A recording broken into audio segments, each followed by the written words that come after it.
ગાંધીનગરના સેક્ટર 17માં 220 કરોડથી વધુના ખર્ચે તૈયાર થયેલા નવા એમએલએ ક્વાર્ટર્સમાં સુરક્ષા માટે જીઆઈએસએફના જવાનો તૈનાત કરાયા. જીઆઈએસએફના જવાનોએ ડ્યુટી સંભાળી પણ હજુ સીસીટીવીના ઠેકાણા નથી. એક સુપરવાઇઝર સહિત 12 જીઆઈએસએફના જવાનો નવા એમએલએ ક્વાર્ટરની સુરક્ષામાં તૈનાત કરાયા.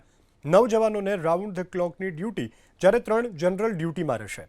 નવા એમએલએ ક્વાર્ટરના દરેક ગેટ પર સીસીટીવી લગાવવાનું આયોજન છે, પરંતુ આર&બી વિભાગની આળસની સાથે માર્ગ અને મકાન વિભાગે હજુ ટેન્ડર પ્રક્રિયા ન કરતા સીસીટીવી લાગ્યા નથી.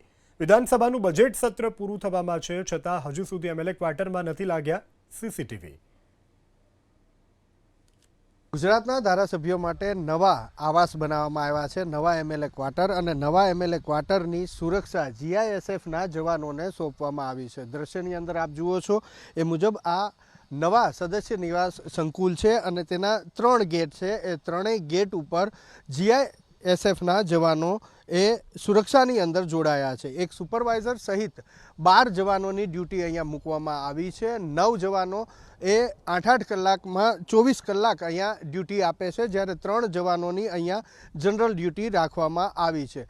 3 ગેટ છે, પરંતુ એક મુખ્ય ગેટ છે અને મુખ્ય ગેટ ઉપર આ જીઆઈએસએફના જવાનોની સંખ્યા વધારે રહે છે.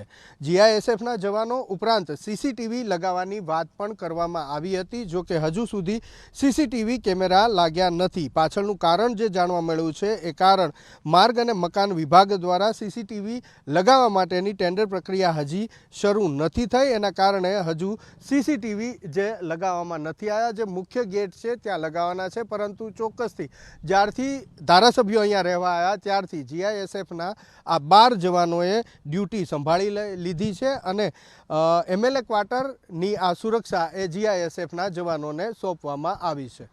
કેમેરામેન અજય પાંડે સાથે હિરેન રાજગુરુ, એબીપી અસ્મિતા, ગાંધીનગર.